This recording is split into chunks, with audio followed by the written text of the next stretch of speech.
चले जाव आंदोलनात ब्रिटिशांना चुकवून रेडिओ चालवणारी अवघी 22 वर्षांची स्वातंत्र्यसैनिक उषा मेहता, जाणून घेऊ आपल्या आजच्या खास व्हिडिओत.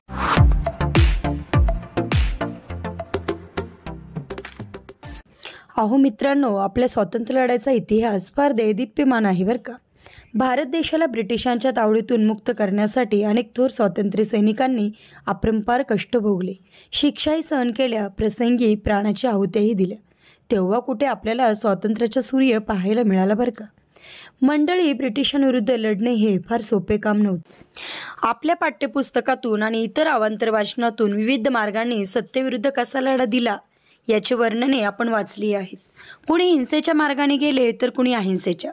मार्ग वेगळे असले तरी उद्दिष्ट मात्र एकच होते, ते म्हणजे स्वातंत्र्य स्वातंत्र्य स्वातंत्र्य. पण मंडळी, काही जणांनी अत्यंत वेगळ्या मार्गाने ब्रिटिशांना सळो की पळो करून सोडले होते. हे फार कमी लोकांना ठाऊक आहे बरं का.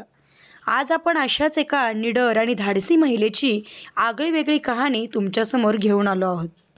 तो दिवस होता 27 ऑगस्ट 1942.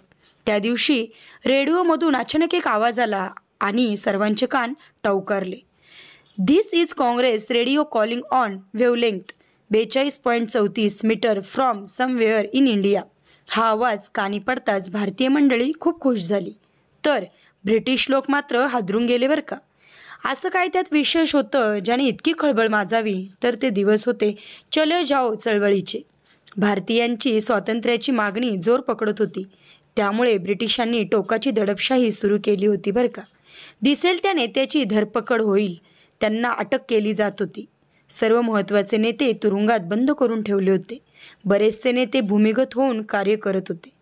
या अशा निर्णायकी परिस्थितीत आकाशवाणीवर कुणी भारतीय स्वतःचे केंद्र सुरू करून लोकांना आव्हान करत असेल तर चर्चा तर होणारच ना.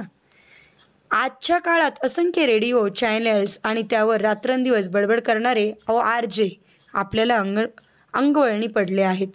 मात्र त्या काळाची कल्पना करून बघा की, दडपशाहीच्या वातावरणात एवढे मोठे धाडस करण्याची हिंमत कुणाची झाली, जो तो चर्चा करू लागला. मंडळी, तो आवाज होता उषा मेहता या मुलीचा, आणि हे धाडस करण्यात पुढाकारसुद्धा तिनेच घेतला बरं का. कोण होती उषा मेहता? उषा मेहताचा जन्म गुजरातमध्ये 1920 साली झाला. अगदी लहान वयात तिची आणि महात्मा गांधीजींची भेट झाली होती. गांधीजींच्या विचाराने लहानशी उषा प्रभावित झाली. अवघ्या 8व्या वर्षी रस्त्यावर उतरून तिने सायमन गो बँकच्या घोषणा दिल्या होत्या. नंतर तिचे वडील कुटुंबाला घेऊन मात्र मुंबईला स्थायिक झाले. 1939 मध्ये उषाने फिलॉसॉफी पदवी प्राप्त केली, पण तिचे मन शिक्षणापेक्षा स्वातंत्र्य चळवळीकडे जास्त ओढले गेलेले होते. 9 ऑगस्ट 1942 रोजी पूर्ण स्वातंत्र्य ही मागणी करून काँग्रेसने ब्रिटिशांविरुद्ध चले जाओ चळवळ सुरू करण्याची घोषणा केली, आणि त्यावेळी उषाने ठरवलं की आता बस, आता शिक्षण सोडून चळवळीत सहभाग घेण्याची वेळ आली आहे. आणि इथेच काँग्रेस रेडिओची कल्पना जन्माला आली. एके दिवशी तिने पालकांना सांगून घर सोडले आणि दुसऱ्याच दिवशी तिचा आवाज रेडिओवर ब्रॉडकास्ट झाला. एका अर्थाने उषाला भारताची पहिली RJ म्हणायला हरकत नाही बरं का. मंडळी, मुळात रेडिओ स्टेशन चालवणे म्हणजे अत्यंत कठीण काम. या स्टेशनला सेटअप करण्यात मदत झाली ती नानक मोटवानी यांची. नानक हे शिकागो रेडिओचे मालक होते. स्टेशनची सामुग्री आणि तंत्रज्ञ त्यांनीच आपल्याला उपलब्ध करून दिले. या कामात उषाचे सहकारी होते विठ्ठलभाई झवेरी, चंद्रकांत झवेरी आणि बाबूभाई ठक्कर. रेडिओ स्टेशनची सुरुवात तर झालीच, पण याचे मुख्य कार्य होते ते नेत्यांची भाषणे आणि संदेश पूर्ण लोकांपर्यंत पोहोचवणे.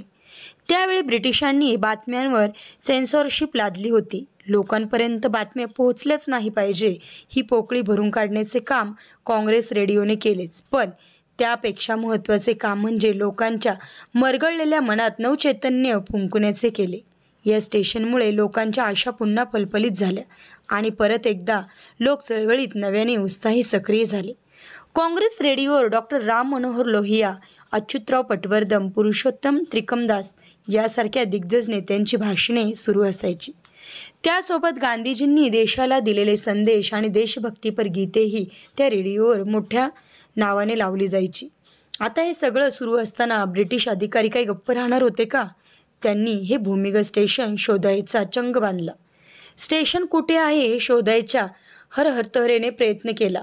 अर्थात उषा मेहता आणि सहकाऱ्यांना याची कल्पना होतीच. त्यांनी यावर एक अफाट नामी शक्कल लढवली बरं का. त्यांनी स्टेशन एका जागी ठेवलेच नाही. कुठलेही प्रसारण झाले की स्टेशन नवीन जाणी लगेच हलवायचे. या स्टेशनने अनेक जागा बदलून प्रसारणं सुरूच ठेवली. या कामी मुंबईच्या देशभक्त व्यापाऱ्यांची त्यांना फार मोठ्या प्रमाणात मदत झाली. पहिले प्रसारण चौपाटीच्या जवळ असणाऱ्या एका इमारतीमधून केले गेले. नंतर रतन महावाळकेश्वर रोड येथे नेले गेले. त्यानंतर Ajit villa Laburnum road, Lakshmi Bhuvan, Sandhurst road, Parekhwadi building, Girgaon अशा अनेक जागांवरून त्यांनी स्वतःचे प्रसारण केले.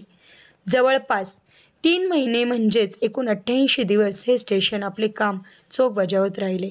शेवटी एका तंत्रज्ञानाने दगाफटका केलाच आणि स्टेशन पोलिसांच्या ताब्यात सापडले. उषा मेहता आणि त्यांच्या सहकाऱ्यांना अटक झाली. पण तोपर्यंत या काँग्रेस रेडिओने त्याचे काम व्यवस्थित पार पाडले होते.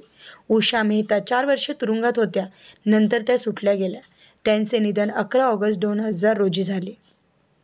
मंडळी, कुठल्याही स्वार्थाशिवाय फक्त देशाच्या प्रेमापोटी इतकी मोठी जोखीम उचलणे हे अत्यंत वंदनीय काम आहे बरं का. समोर धोका दिसला असतानाही नेटाने आणि जिद्दीने यासारख्या माणसांनी कार्य केले म्हणून आज आपण स्वातंत्र्यात सुखाने जगू शकतोय. आज उषा मेहता आपल्याने नसल्या तरी त्यांच्या काँग्रेस रेडिओ 42.34 मीटर्सचे तरंग वातावरणात कायमच असतील. हे आपल्याला ऐकू येत नसतील तरी आपण त्यांचे स्मरण ठेवलेच पाहिजेत, इतकीच अपेक्षा. मित्रांनो, तुम्हाला जर आजचा व्हिडिओ आवडला असेल तर या व्हिडिओला लाईक, शेअर आणि आमच्या चॅनलला सबस्क्राईब नक्की करा. जय हिंद.